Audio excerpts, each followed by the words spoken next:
Hello everybody, welcome back to Operation Expanding Horizons.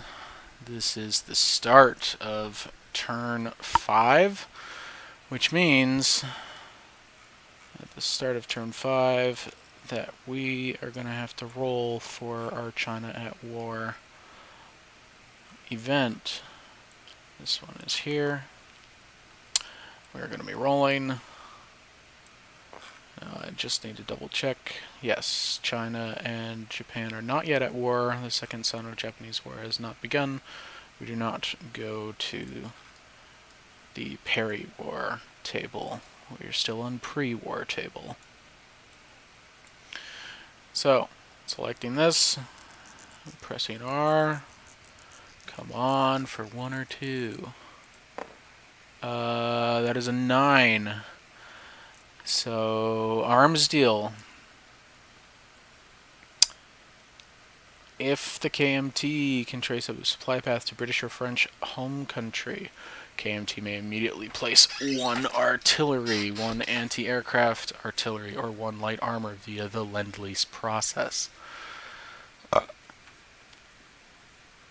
If CCP can trace a supply path to Soviet home country, the CCP may immediately place 1 artillery, 1 anti-aircraft artillery, or 1 light armor via the Lend-Lease process.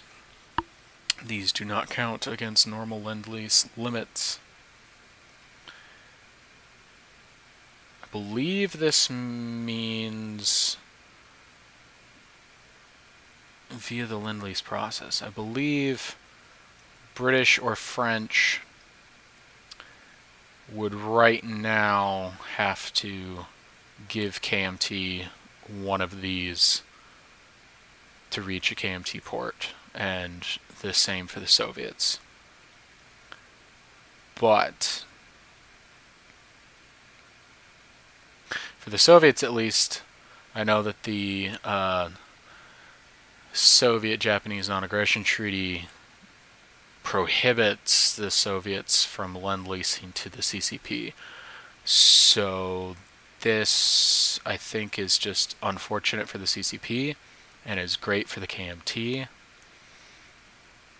And I will make a note of that in my video as something that the British or French player Von Docks should determine to give Madman Dan as the KMT. Alrighty. Let's place this over here. I have been rolling terribly for my Japanese ally, so many sadnesses to you, Fu.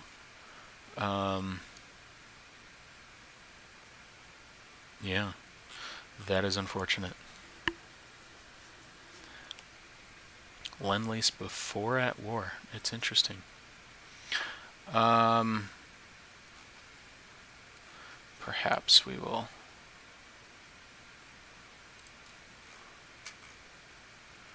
make note of that as such. As either a British or French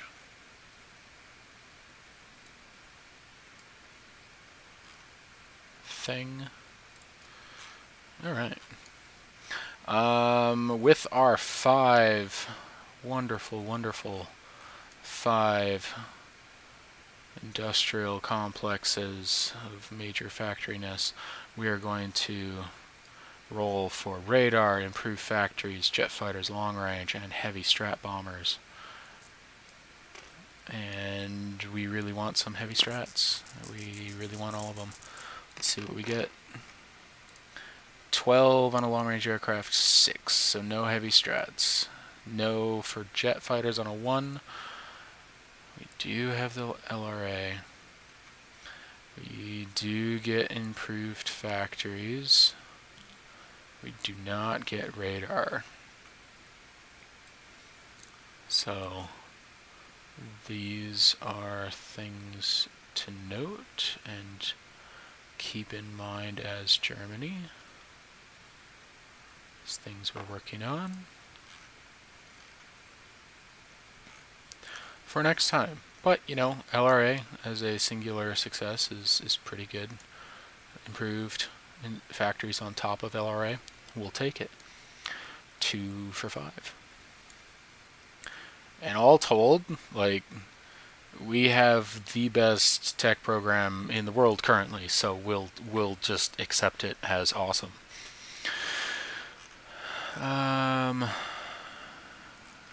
We have $24. We are going to be spending 24 on German medium armor.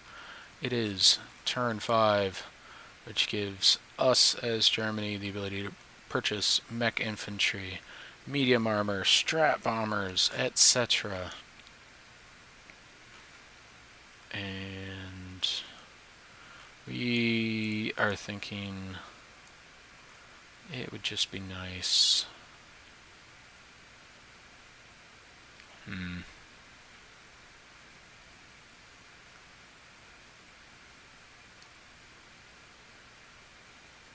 It would just be nice.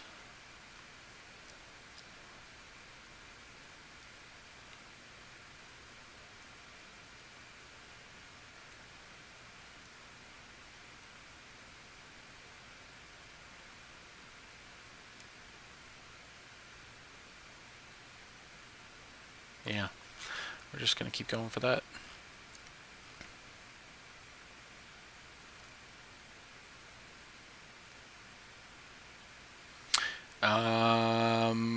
We have no combats. We are not declaring war.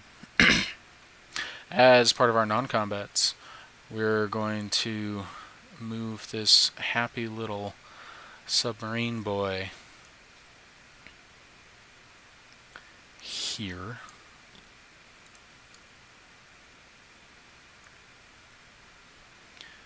And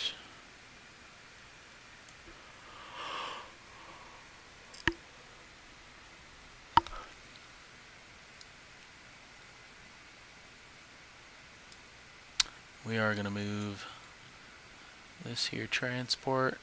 1, 2. Pay no heed. Pay no heed. No heed to pay here.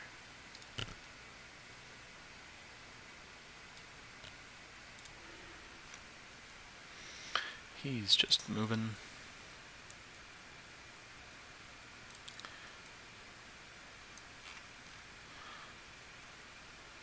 I believe the next one that's just moving is here. 1, 2, 3.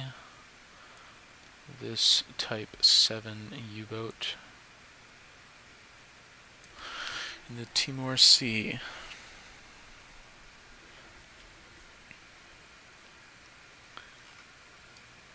Type 7C U-boat. Yes. So we'll go and do that fun stuff. And that should be that.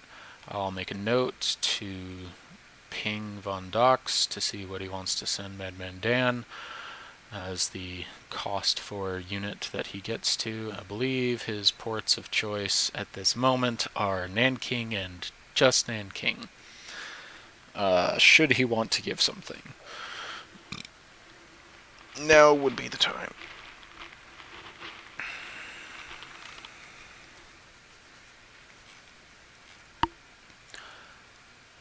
And maybe the rest of you are interested and want to hash that out, but I don't think by terms of the Japanese-Soviet non-aggression pact that that they're able to do any lend-lease.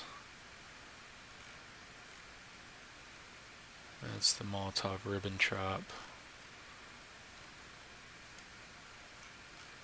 Spanish Civil War. Japanese-Soviet. Neither side will lend-lease to a nation the other is at war at. Or is at war with. attacking or engaging in border clashes. So I think, unfortunately, the Soviets and the CCP are going to lose out on that opportunity. But that should be that. That is Germany turn 5 here with Ninja Eskimo 012. I'll catch you all on the next one.